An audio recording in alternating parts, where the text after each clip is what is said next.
या महिन्यात महाराष्ट्रात महात्मा ज्योतिराव फुले यांच्यावरती चित्रपट समोर येतोय। गेल्या 2-3 दिवसात या सगळ्यावरून कॉन्ट्रोवर्सी सुद्धा सुरू झाली। मग आधीची तारीख त्यानंतर आणखी पुढे ढकलण्यात आली। पण त्यानिमित्ताने का होईना राज्यभरात आता तुमच्या आमच्या सगळ्यांमध्ये आणि स्पेशली माझ्या आणि माझ्या पुढच्या पिढीमध्ये जे सगळे तरुण हा सगळा वर्ग आहे यांच्यामध्ये फुलेंचे विचार आणि त्यांचं काम हे पोचवण्याचं त्यानिमित्ताने एक ऑडिओ व्हिज्युअल संकल्पना का होईना ती आता साकारली जाते। पण मला प्रश्न असा पडला की एरवी आपल्याला फुले यांचं शिक्षणातलं योगदान माहिती असतं। स्वतः सावित्रीबाई त्यांच्यासमोर किती खस्ता खाल्ल्या, शिक्षणाचं त्यांनी कुठपर्यंत पोहोचवलं सगळं, आणि एका स्पेसिफिक समाजापुरतं नाही तर साधारण सगळ्या समाजांना सोबत घेऊन त्या 18व्या शतकामध्ये त्यांनी एक आपण असं म्हणू की एक बेंचमार्क या सगळ्याचा सेट केला। आणि अर्थात आहे त्या सगळ्यासोबत बंडखोरी करून मग ह्या सगळ्या गोष्टी साध्य झाल्या। तिथपासून शिक्षणाची सगळी वाहत आलेली गंगा कुठपर्यंत, तर मी आत्ता उफाय पुण्याच्या या मागच्या महात्मा फुले वाड्यापर्यंत स्मारक आहे। सरकारने एक स्मारक रूपी ह्या सगळ्यात असावा आणि इथे एक जीवनपट त्यांचा बॅकसाईडला तयार करायचा असावा, किंवा त्यांनी लिहिलेले विल्स असतील वेगवेगळे, यशवंतरावांनी त्यांनी जो मुलगा अडॉप्ट केला होता त्याच्यासुद्धा संदर्भात त्यांनी विल लिहून ठेवले, ते मृत्यूपत्र, अशा वेगवेगळ्या गोष्टी इथे सगळ्या आहेत। बराच सरकारने खर्च केला। इथून एक आता कॉरिडॉर पण तयार करायचा आहे, सावित्रीबाईंचं पुढे स्मारक आहे त्याच्या संदर्भात। पण आज माझी इच्छा अशी होती की नेहमी आपण जे फुले सगळे समजून घेतो त्याच्या पलीकडे जाऊन फुले आंबेडकरांचं नक्की काय कनेक्शन आहे, किंवा या सगळ्यामध्ये फुले यांनी शेतीबद्दल काय केलं, ज्यावेळी ॲग्रेरियन क्रायसिस महाराष्ट्रात वाढतोय, शेतकरी आत्महत्या वाढत आहेत, त्यावेळी नक्की फुलेंचं काय म्हणणं होतं, आणि ॲज अ पर्सनॅलिटी म्हणून की जी व्यक्ती जोर बैठका काढते, जी व्यक्ती स्वतः प्रचंड व्यायाम करते, बाउन्सर्स घेऊन पुण्यामध्ये घडलेला एक किस्सा, अशा सगळ्या वेगवेगळ्या गोष्टी समजून घ्यायच्यात। आणि हे सगळं करण्यासाठी माझ्यासोबत ससाणे आहेत। तुमचं खूप खूप स्वागत मुंबई तकमध्ये। बऱ्याच वर्षांपासून फुलेंच्या साहित्याचा अभ्यास करतात आणि आज मला असं वाटतं की आपण हे सुरू करण्याच्या आधी मी आज प्राध्यापक नरके सरांना मिस करीन। नक्कीच म्हणजे ज्यांनी खरंच जसं फुलेंनी कोणाच तरी म्हणजे छत्रपतींची समाधी शोधून काढलेली होती तसं एका रूपी इकडे प्राध्यापक नरकेंनी ते कसे दिसतात, कसे दिसतात, त्यांचे मूळ फोटो कोणते आहेत, सावित्रीबाईंचा मूळ फोटो काय, आणि महात्मा फुलेंचं विविध क्षेत्रातलं कार्य आपल्याला आणि भारताला महात्मा फुले फक्त शिक्षण क्षेत्रापुरतेच मर्यादित माहिती होते। पण नरके सरांनी जे संशोधन केलं याच्यामध्ये महात्मा फुलेंनी शेतीसाठी काय केलं, महात्मा फुलेंची जी पुन्हा कॉन्ट्रॅक्टिंग कंपनी होती त्यांनी कोणते कोणते मोठ्या जी वास्तू बांधल्या, हा सर्व इतिहास नरके सरांनी तो शोधून काढला। आणि आणखीन बरंच कार्य होतं, पण मुळात एक दुर्दैव म्हणायला लागेल, ते माझे गुरु होते नरके सर, आणि त्यांचा तो कुठेतरी वारसा चालवण्याचा आता बाकी आमच्यासारखे काहीतरी आम्ही थोडासा प्रयत्न करू। सुरुवातीला विचारायचं मला ना, ज्योतिराव फुले हे मला पर्सनॅलिटी म्हणून समजून घ्यायचे की एखादी व्यक्ती जर त्या काळामध्ये इतकी रिव्हॉल्युशनरी असते तर त्याचं व्यक्ती म्हणून कसे होते? व्यक्ती म्हणून तुम्ही विचार करा, 1800 जवळजवळ म्हणजे 1830 किंवा 1840चा काळ, म्हणजे नुकतंच पेशवाई जाऊन तिथं ब्रिटिश शासन आलं होतं। पण जो पुणे म्हणजे सनातन्यांचं जे माहेरघर आपण जे म्हणायचो, जो बाले किल्ला म्हणायचो, त्या बाले किल्ल्यामध्ये पुण्याच्या गंजपेठेमध्ये म्हणजे मूळ कोर पुण्यामध्ये जिथं अत्यंत जुन्या विचारांचा रूढी परंपरांचा पगडा होता, इथं विधवांनी पुनर्विवाह करायचा नाही, अस्पृश्यांना शिक्षण नाही आहे, मुलींना शिक्षण नाही आहे, अशा याच्यामध्ये जिथं ज्या रूढी परंपरा होत्या, ज्या धार्मिक खूप मोठा पगडा होता, अशा याच्यामध्ये एक रिव्हॉल्युशनरी एक महात्मा येतोय। आणि म्हणजे असं नव्हतं सुरुवातीला की त्यांच्या बाजूनी खूप जण त्यांना जोडले गेलेले होते। त्यांनी आणि त्यांच्या पत्नीनी या सगळ्यांचा विरोध पत्करून जो काय लढा दिला, त्यामुळे महात्मा फुले एक दबंग, एक विद्रोही असे महात्मा होते।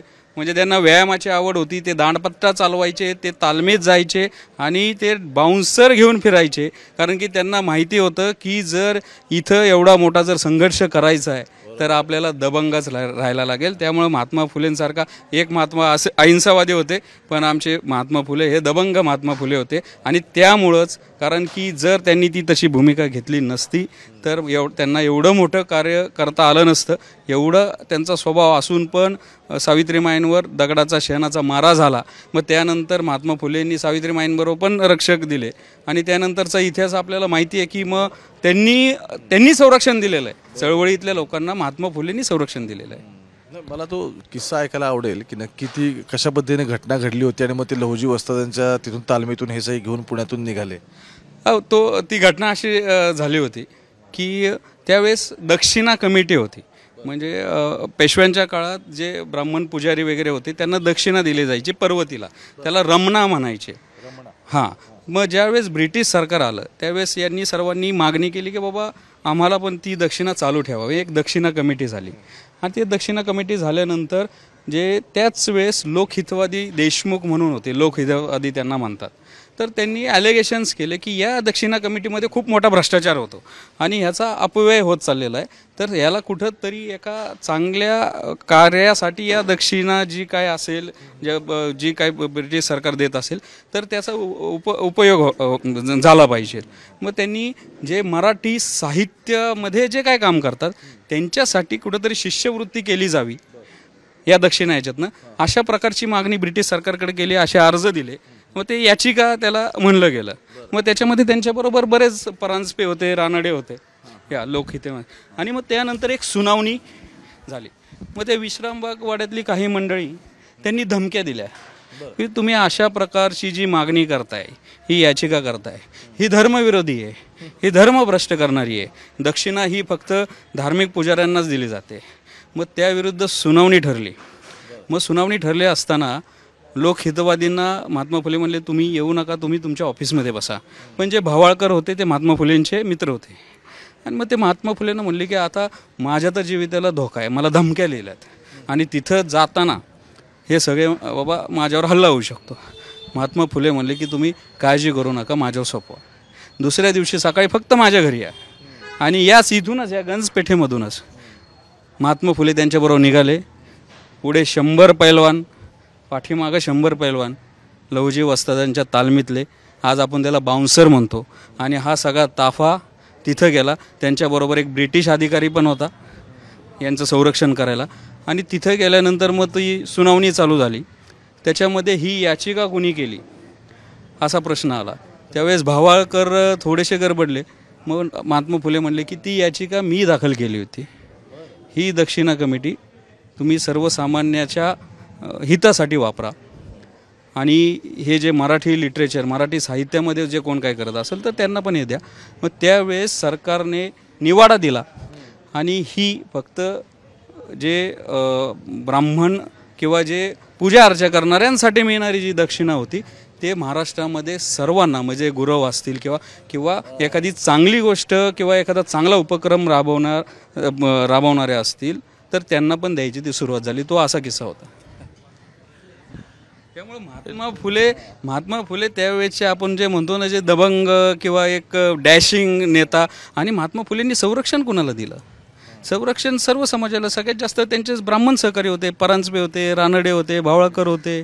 महात्मा फुलेंना वाडा कोणी दिला तर भिडेंनी दिला. रास्तापेठेत एक ब्राह्मण सहकाऱ्यांनीच वाडा दिला. महात्मा फुलेंच्या सत्यशोधक समाजामध्ये अनेक ब्राह्मण होते.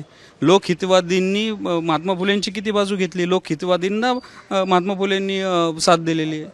आता तुम्ही याचा उल्लेख करताय की ब्राह्मण समाजामध्ये साधारणतः त्यांचा वावर, त्यांचं त्यावेळेचं ब्राह्मण समाजासोबत असलेलं नातं, हे ब्राह्मण्यवाद आत्ताच्या घडला. आणि ब्राह्मण हे नक्की काय आत्ता चित्र ॲनलाइज कसं करायचं? ज्यावेळी मी चित्रपटाची कॉन्ट्रोवर्सी बघतोय आणि मग मागे जाऊन ज्यावेळी फुलेंना आपण वाचतो त्यावेळी नाही, आता झालं असं, प्रत्येक महापुरुषावर चित्रपट आला तर विषय असा असतो, ते महापुरुषांचं काहीतरी एक चरित्र असतं, त्यांची एक बायोग्राफी असती.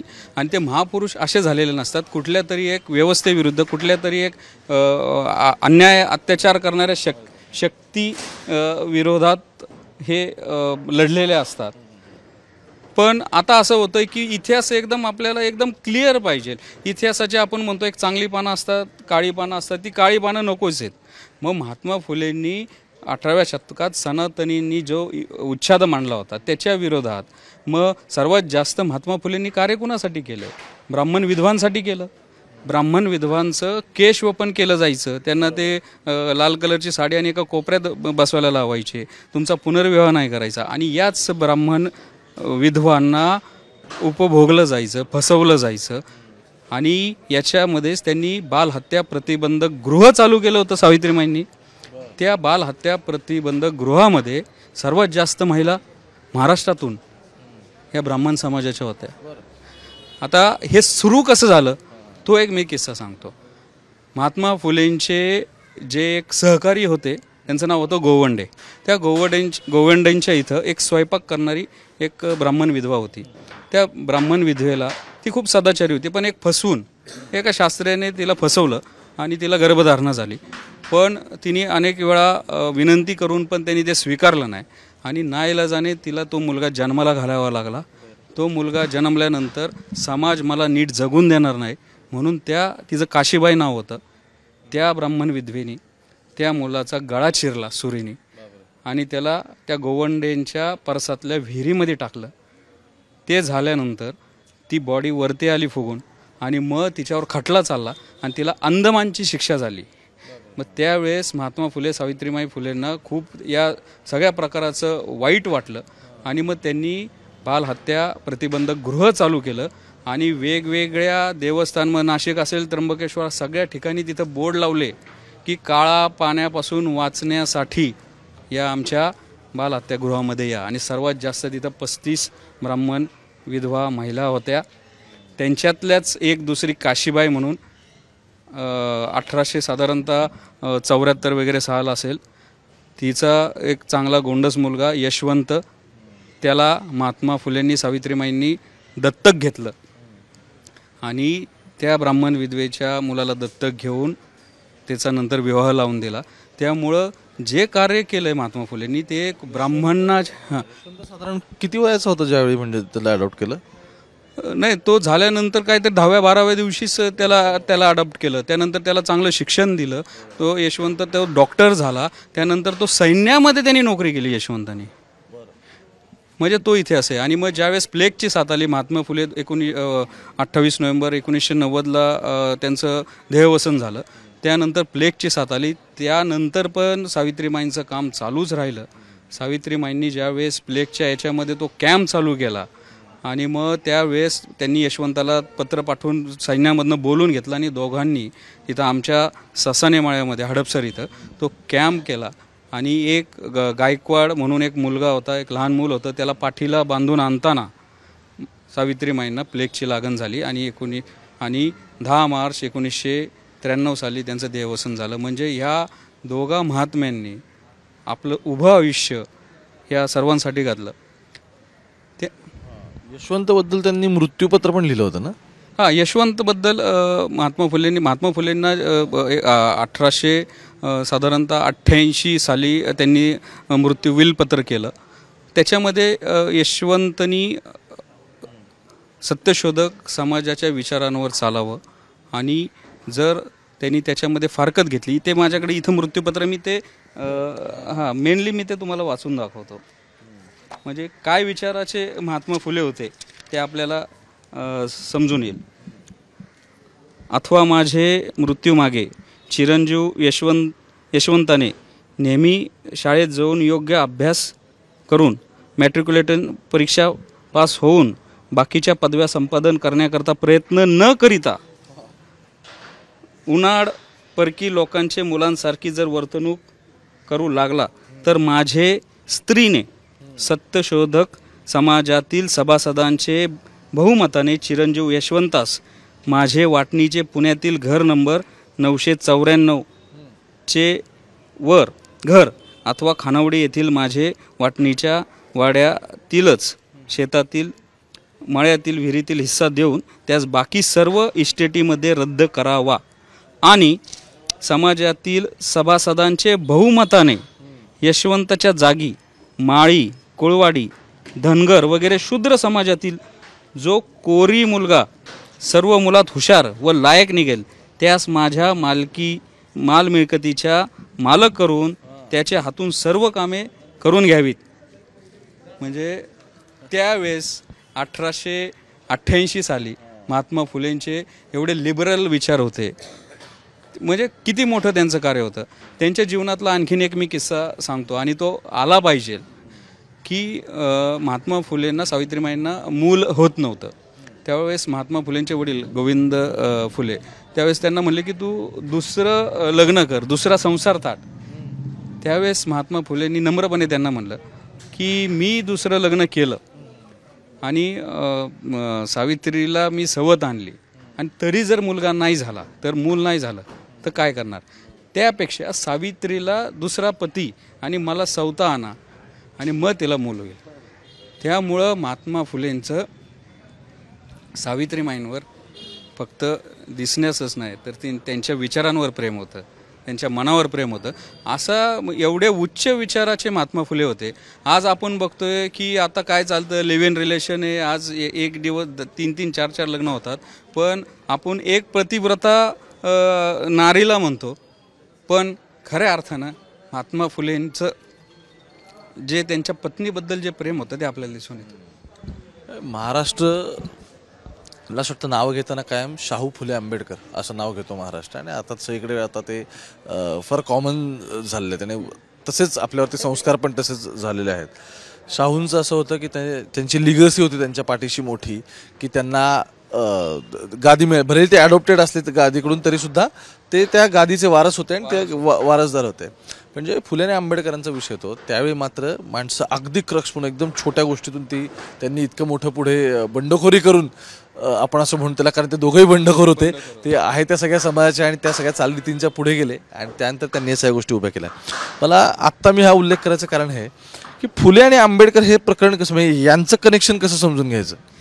आपण आता बऱ्याच ठिकाणी ऐकतो की डॉक्टर बाबासाहेब आंबेडकर महात्मा फुलेंना गुरु मानतात, पण याच्या मागचं जे तथ्य आहे, याच्या मागचे संदर्भ आहेत आणि सत्य आहे, तर ती माहिती अशी आहे की डॉक्टर बाबासाहेब आंबेडकरांचे वडील म्हणजे रामजी सपकाळ हे त्या काळी सैन्यामध्ये शिक्षक म्हणून काम करत होते आणि त्यावेळेस त्यांचं इथलं सदन कमांड म्हणून जे दक्षिण मुख्यालय, हां, तर तिथं त्या छावणीमध्ये ते शिक्षक म्हणून कार्यरत होते. आणि ते शिक्षक म्हणून कार्यरत असताना तिथं टीचर ट्रेनिंग कोर्स तिथं चालायचा की जे तिथले छावणीतले टीचर्स आहे त्यांना कशा प्रकारे शिकवण्याचं आहे. तर त्या टीचर ट्रेनिंग कोर्सला शिक्षक होते महात्मा फुले आणि सावित्री फुले. मग त्यावेळेस रामजी सपकाळ आणि महात्मा फुलेंचा तो त्यांचा संबंध आला. त्यांचे मग त्यानंतर महात्मा फुलेंचे विचार जुळले. मग त्यांचं फुलेंच्या घरी येणं जाणं वाढलं आणि फुलेंच्या कार्याविषयी त्यांना खूप उत्सुकता वाटली. आणि मग त्यांनी फुले ज्या प्रकारे जातीभेद किंवा वर्णव्यवस्थेविरोधामध्ये जे काम करत होते तो पगडा मग रामजी फुलेंनंतर मग त्यांच्या मुलांवर पण पडला. आणि मग सर्वात महत्त्वाचं म्हणजे त्यांचा धाकटा मुलगा म्हणजे डॉक्टर बाबासाहेब आंबेडकर. मग यांनी त्याच वेळेस महात्मा फुलेंचे विचार अंगीकारले. त्यांनी पाहिलं की त्यांच्या वडिलांनी सांगितलं की म्हणजे अशा प्रकारे महात्मा फुलेंचं आणि आंबेडकरांचं एक गुरु शिष्याचं नातं आहे. त्यामुळं आंबेडकर म्हणतात की महात्मा फुले हे माझे गुरु. आणि महात्मा फुलेंनी तो विचार दिला, रुजवला आणि त्याचं एज्युकेशन आपल्याला म्हणता येईल त्या संविधानाच्या माध्यमातून जे जातीभेद निर्मूलन आणि सर्वांना समान वागणूक, सर्वांना समान संधी, आणि याचं खऱ्या अर्थानं गुरुचं ज्या विचारांचं जे सोनं केलं असेल ते डॉक्टर बाबासाहेब आंबेडकरांनी संविधानाच्या माध्यमातून. त्यामुळं या गुरु शिष्यांनी जे आम्हाला जे अधिकार दिलेत ते त्याचं मोल आपण कशात मोजू शकत नाही. मला एक कायम प्रश्न पडतो, फुलेंच्या मनात असा का विचार आला असेल की आपण जाऊन छत्रपतींची समाधी शोधावी किंवा छत्रपतींबद्दल आपण काहीतरी या सगळ्याबद्दल रिसर्च करावा. नाही, त्यावेळेस खरं तर जो विद्रोह होता म्हणजे तो विद्रोहाचा महाराष्ट्राला एक इतिहास त्यावेळेस संतांच्या याच्यामधून अभंगामधून तो शिवाजी महाराजांचा तो इतिहास येत असेल. आणि महात्मा फुले पण कुठल्या तरी एका व्यवस्थेच्या विरुद्ध लढत होते. खरं तर खूप वेगवेगळ्या गोष्टी होत्या, धार्मिक होत्या, तुमचं आपण जे म्हणतो की अस्पृश्यता होती, अस्पृश्यांना पाण्याचा हौद इथंच त्यांनी हे करून दिला होता. मग त्यावेळेस त्यांना कुठंतरी एक त्यांचा आपण जे म्हणतो एक स्पिरिट किंवा एक मोरल म्हणून त्यांना वाटलं असेल की बाबा आपल्याला एक जे फाईट करायचं आहे, एक लढा द्यायचा आहे, तर त्यांनी त्यांचा आदर्श शिवाजी महाराजांना मानला होता. आणि मग त्यावेळेस ते सत्यशोधक समाजाचं ज्यावेळेस काम करताना ते महाराष्ट्रभर फिरत असताना मग ते रायगडावर गेले. तिथं 3 दिवस राहिले. तर तिथं सगळं बकाल परिस्थिती होती. तिथं महात्मा फुलेंनी मग त्यांची समाधी नक्की कुठे असेल त्याचा अंदाज लावला. त्यांचे सहकारी त्यांच्याबरोबर होते. मग त्याच्यावर झाडं झुडपं होती. त्यांनी ते साफ स्वच्छता केली. हे करताना तिथला जो ग्राम भट होता तर तो म्हणला की अरे या शूद्राची समाधी आहे आणि तू पण शूद्रच आहे, तर तुला अधिकार नाही आहे आणि त्यामुळे तू ते करू नको आणि याचं तू दैवीकरण करू नको. मग त्यावेळेस महात्मा फुलेंना तो त्यांच्या त्यावेळेसचा जी विचारसरणी होती किंवा त्यावेळेसचा त्यांचे जो स्पार्क होता त्यावेळेस मग त्यांना वाटलं की कुठंतरी आपला एवढा मोठा राजाने एवढं समाजाला बरोबर घेऊन स्वराज्य निर्माण केलं होतं आणि त्यांना अशी जर वागणूक दिली असेल, त्यांची समाधी अशी जर उपेक्षित असेल तर त्यासाठी काहीतरी केलं पाहिजे. मग त्यांनी इथं पुण्यामध्ये येऊन खूप मोठी सभा घेतली. जे हिराबाग मंडळ आहे तिथं त्यांनी सभा घेतली 1868 69 आणि त्यावेळेस मग त्या आणि काही संदर्भ आहेत की त्या सभेमध्ये हिराबागच्या तिथं बऱ्याच जणांनी तिथं मग जो आपण तो रामचंद्र परमहंसांचा जो समाज होता तो एक मग ह्या सर्व किंवा सत्यशोधक समाज या सर्व जे काही मंडळी होते यांनी तिथं वर्गणी काढल्याचे पण काही संदर्भ आहेत. आणि तिथं सर्वात प्रथम शिवजयंती चालू झाली तर ते महात्मा फुलेंनी त्या हिराबागच्या तिथून जाहीर झाले आणि त्यानंतर मग पुण्यामधून सुरू झाली. शिवजयंती पुण्यामधून सुरू झाली ज्यावेळेस महात्मा फुले रायगडावरनं आले त्यावेळेस. तर याच्या संदर्भात इंद्रजित सावंतांचं पुस्तक आहे तर त्याच्यामध्ये हे एकदम डिटेलमध्ये लिहिलेलं आहे. त्यामुळं महात्मा फुलेंनी शिवाजी महाराजांबद्दल कृतज्ञता दाखवली, त्यांच्या कार्याचा तो गौरव करून हे चालू केलं. आणि त्यानंतर 8-9 वर्षानंतर मग टिळक वगैरेंनी चालू केली, शिवजयंती चालू केली. मग त्यानंतर स्वातंत्र्याच्या चळवळीमध्ये एक वेगळा ॲस्पेक्टनी ती चालू केली असेल पण महात्मा फुलेंनी सुरुवातीची शिवजयंती चालू केली. एक पोवाड्याचा पण तो किस्सा एक तसाच आहे. हां, तर त्यावेळेस ही दक्षिणा कमिटी मी तुम्हाला सांगितलं की दक्षिणा कमिटी होती आणि त्या दक्षिणा समितीने कवितांची एक स्पर्धा भरवली होती. त्या कवितेच्या स्पर्धेमध्ये जे प्रमाण भाषावाले जे होते विष्णू शास्त्री चिपळूणकरांसारखे शुद्ध भाषा आणि मग ते सगळे त्या कविता त्या यायच्या. मग महात्मा फुलेंना वाटलं की चला आणि नुकतंच ते रायगडाचं त्यांना ते जाणवलं होतं आणि त्यांचं ते मन भरून आलं होतं. मग त्यांनी शिवाजी महाराजांचा इतिहास कवितेच्या माध्यमातून ऐकवण्यापेक्षा बोली भाषेमध्ये महाराष्ट्रामध्ये जे चालत होतं तर पोवाडाच सगळीकडे तो गायला जाईल म्हणून पोवाडाच्या माध्यमातून त्यांनी शिवचरित्र एक त्यांनी ते केलं. आणि त्यानंतर मग त्यांनी ते सादर केलं पण त्यांचा तो ते होणारच होतं, तो काही नंबर आला नाही. मग त्यांनी तो छापून आणला, तो पोवाडा छापून आणला आणि तो सगळीकडे वितरित केला. तर ते असं हां तर ते असा तो किस्सा होता. एक शेवटाकडे चाललोय इंटरव्ह्यूच्या म्हणून मी असं ऐकलंय म्हणजे 1-2 ठिकाणी वाचण्यात पण आलं होतं मध्ये की इन्फ्रास्ट्रक्चर असेल, इरिगेशन असेल, या सगळ्यामध्ये सुद्धा किंवा शेतकऱ्यांच्या बाबतीत पाणी जिरवण्याच्या योजना असतील तर याबद्दल पण फुलेंनी कार्य केलेलं आहे. तर ते म्हणजे कार्य केले फक्त इथपर्यंतच ऐकलेलं आहे. एक्झॅक्टली त्याची उदाहरणं का देता येतील? जे खडकवासला धरण झालं त्या खडकवासला धरणाला चुना आणि कॉन्क्रीटचा जो पुरवठा आहे तो महात्मा फुलेंनी केला. त्यानंतर कात्रजचा बोगदा आहे, आपण तिथं आत्ता पण गेलो तरी ते दगडी जो बोगदा आहे आता जाताना आपल्याला लागतोच, तर तो महात्मा फुलेंच्या कंपनीने पुन्हा कमर्शियल अँड कॉन्ट्रॅक्टिंग कंपनीने तो बांधलेला आहे. त्याच्यानंतर त्यांची कंपनी आणि खूप मोठ्या लेवलला ती कंपनी होती आणि त्यांनी खूप चांगल्या वास्तू बांधल्या. बन गार्डनचा पूल त्यांनी बांधला, येरवड्याचा पूल त्यांनी बांधला आणि त्यांचे सहकारी म्हणजे त्याच कंपनीतले सहकारी त्यांनी आपण मुंबई महानगरपालिका आहे त्या मुंबई महानगरपालिकेची जर आपण बिल्डिंग पाहत असताल एवढी आखीव रेखीव ती महात्मा फुलेंच्या सहकाऱ्यांच्या कंपनीने त्यांच्याबरोबर काम करणाऱ्यांनी ते बांधलेली आहे. आता याच्यामध्ये इरिगेशनचा तो विषय निघाला. जो खडकवासल्याचा जो एक कालवा होता तो कालवा महात्मा फुलेंनी तो बांधला, तो कालवा केला.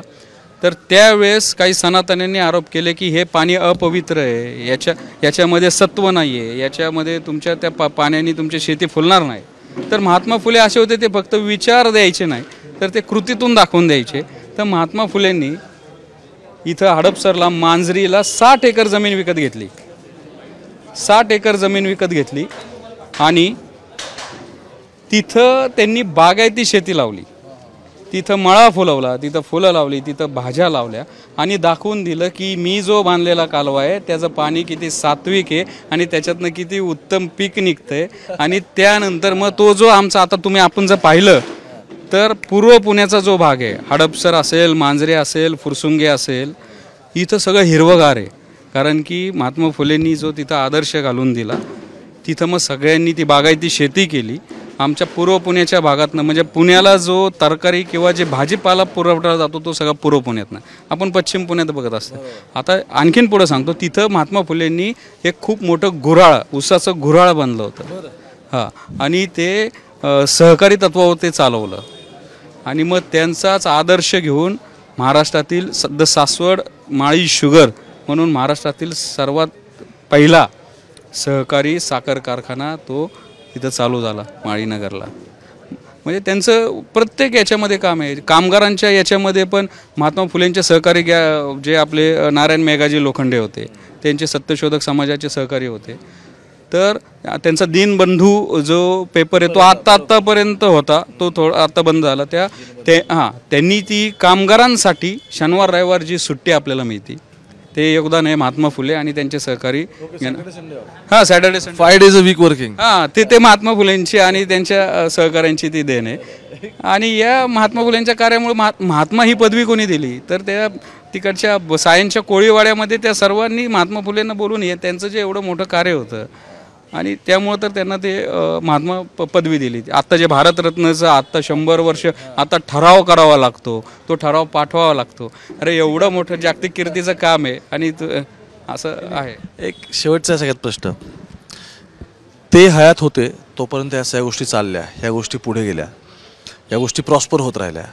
पण त्यांच्या नंतरची परिस्थिती मात्र कम्प्लीट कॉन्ट्रॅक्टरी दिसते. इस्पेशली उद्योजक फुले ज्यांना आपण असं म्हणू, त्यांच्या कंपनीजचा ऱ्हास होणं नंतरच्या काळामध्ये. आर्थिकदृष्ट्या फुले स्वतः कुटुंबियांना म्हणजे सुरुवातीच्या काळात त्यांनी या सगळ्या बिझनेसवरून पैसे इकडे सोशल वर्कसाठी वापरले, सगळं ठीक आहे.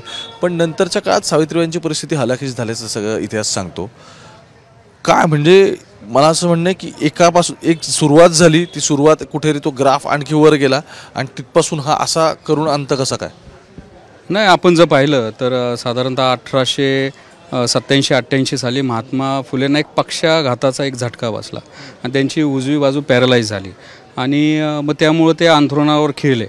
मग या आधीच्या पण त्यांच्या कार्यामधून मग त्यांनी सत्यशोधक समाज असेल, हे जे बालहत्या प्रतिबंधक गृह असतील, त्याच्यानंतर जे हॉस्टेल्स असतील, ह्या ज्या सगळ्या शाळा होत्या, हे एवढं मोठं. त्यानंतर या कॉन्ट्रॅक्टिंग जे पुणे कॉन्ट्रॅक्टिंग कंपनी त्याचं जे सगळं काम होतं ते कुठंतरी एक खीळ बसला.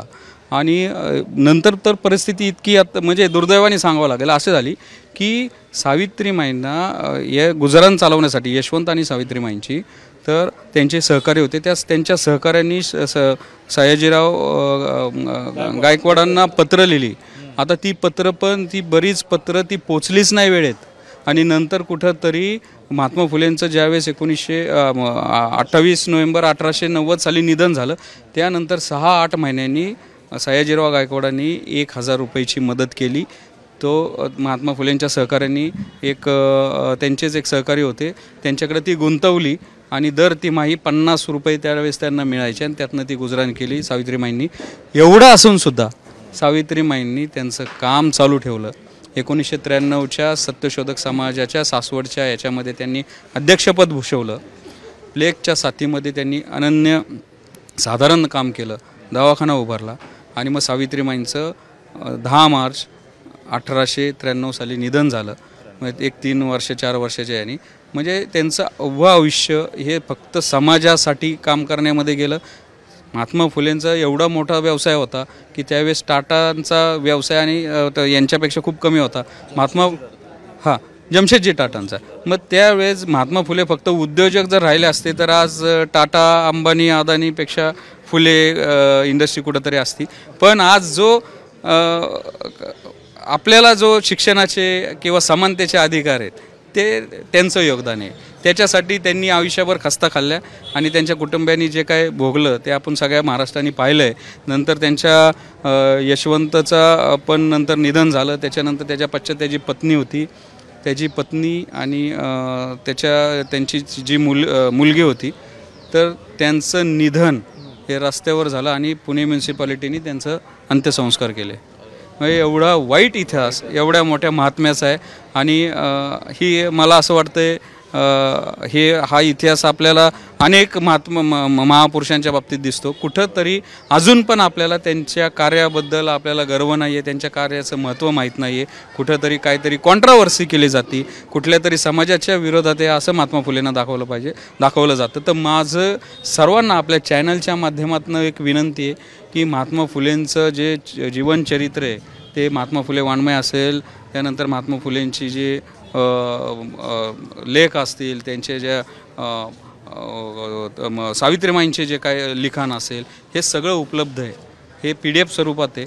महात्मा फुलेंचं कार्य बघा आणि त्यातनं कुठंतरी तुम्ही एक उर्मी घेऊन कुठंतरी त्यातनं काहीतरी तुम्ही त्यातनं बोध घ्या आणि त्यांच्यातलं 1% जरी आपण काम आम्ही जर केलं तर हा समाज खूप चांगल्या पद्धतीने पुढे जाईल. खूप खूप धन्यवाद. मी याच्या आधीसुद्धा ज्यावेळी जमेल तेव्हा फुलेंबद्दल वाचण्याचा आयुष्यात प्रयत्न केला आहे, पण आत्ताची मुलाखत महत्त्वाची का होती ती काही चित्रपट येतो आणि आपल्या सगळ्यांना या सगळ्यातून काहीतरी उजळणी होईल म्हणून नाही. मला ही मुलाखत यासाठी करायची होती की कधीही न ऐकलेले फुले आणि अनटोल्ड स्टोरीज ऑफ फुले याच्यासाठीचे आजचे सगळे किस्से तुमच्यापर्यंत पोहोचवले. माझ्या माहितीनुसार फुले किती उर्दू आणखी भाषा कोणकोणत्या आहेत? त्यांना इंग्लिश खूप चांगलं त्यांचं. आता आपण इंग्रजीचं हँडरायटिंग जर बघितलं तर आपलं पण नाही तेवढं. इंग्रजी, हिंदी, गुजराती, उर्दू आणि संस्कृत या सर्व भाषा आणि मोडी लिपी या सर्व भाषा महात्मा फुलेंना खूप चांगल्या अवगत होत्या. त्यांचा जो पत्रव्यवहार आहे तो सगळा पत्रव्यवहार उपलब्ध आहे. आपण जर बघितलं त्यांचं हस्ताक्षर आणि त्यांचं जे शुद्ध लेखन, म्हणजे महात्मा फुले खरं म्हणलं तर आपण एक नेशन मेकर आपण जो म्हणतो, एक राष्ट्र निर्माता, एक खूप मोठा महात्मा होता. Very interesting. सो मी जसं म्हटलं की अनटोल्ड स्टोरीज की याच्याबद्दल याआधी कधी चर्चा नाही झाली. आपण फक्त महाराष्ट्र शाहू फुले आंबेडकर यांच्याबद्दल ऐकतो, पण ज्योतिरावांचं या सगळ्या शिक्षणाच्या व्यतिरिक्त ॲज अ पर्सनॅलिटी म्हणून कसे होते, कारण इतके मोठे बंडखोर व्यक्ती या स्वतः काहीतरी लहानपणापासून बाळकडू घेऊन आलेले असं म्हणतात, पण त्यांचा जीवनप्रवास, त्यांच्या आयुष्यातले ज्याला आपण म्हणतो की तुमच्या लाईफमध्ये वेगवेगळे ग्राफ्स असतात, ते ग्राफचे अप्स अँड डाऊन्स, अशा सगळ्या गोष्टी आपल्याला मंगेशजींनी आत्ता सांगितल्या. आणखी काही महत्त्वाचे किस्से असतील, स्टोऱ्या असतील आणि ज्या गोष्टी कधी वाचण्यात आपल्या आलेल्या नसतील किंवा वरवर ऐकल्या असतील तर त्याच्या संदर्भातले सुद्धा तुमच्यापर्यंत महत्त्वाचे तपशील घेऊन यायचे आहेत आणि त्यासाठी मुंबई तक तुम्ही त्यासाठी बघत राहा. कॅमेरा पर्सन गोपाळसोबत मी ओमकार, पुण्यावरून.